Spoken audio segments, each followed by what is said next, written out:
And I thought about her, and I just thought about how close I felt to her, and then I went back to bed. I said nothing about this. And the next day, he said, we're going to get the Land Rover and go up into the mountains because I have to go see my guru. And he had never mentioned even having a guru. And I had a very funny feeling about gurus, that it was a hustle.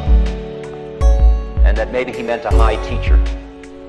And I assumed it would be somebody Buddhist, but you didn't call them gurus usually, and the whole thing was confusing. And furthermore, the Land Rover I hated now, and it hadn't been left for me anyway, it had been left with a sculptor, and I knew if we borrowed it, it would be my responsibility, and I didn't want the responsibility, and I was sort of sulking, and I was sort of hungover from all the hashish I had smoked, which I now was finished smoking, and we got the Land Rover, which he made us take, and he wouldn't let me drive.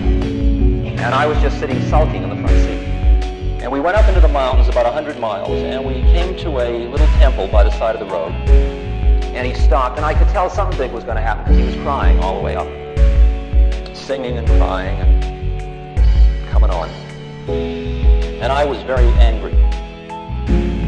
And I thought, oh, all this is a young 23-year-old kid. He just wants to have a big Land Rover. And I'm going back to America. I've had enough of this. And we stop, and the car's surrounded, and he says, where is Maharaji? It means great king. And they say he's up on the hill, and he goes running off up the hill, and everybody's sort of ignoring me. And I'm following him, stumbling behind this 6'7" giant, and he's crying and running, and I'm stumbling, and I'm angry and bugged, and I don't want to do this. And we walk around a hill so that we're out of sight of the road. And we come into a hillside with a valley behind it, a beautiful scene, and there is sitting a little old man with a blanket, and he's surrounded by about 8 or 9 Indians. And this tall fellow is stretched out flat in what's called Danda Pranam, with his hands touching the feet of this man, and he's crying, and the man's patting his head and smiling. And I take a look at this scene, and it's quite beautiful, but I'm too bugged to really appreciate it. And I think, well, I'm not going to touch his feet. I mean,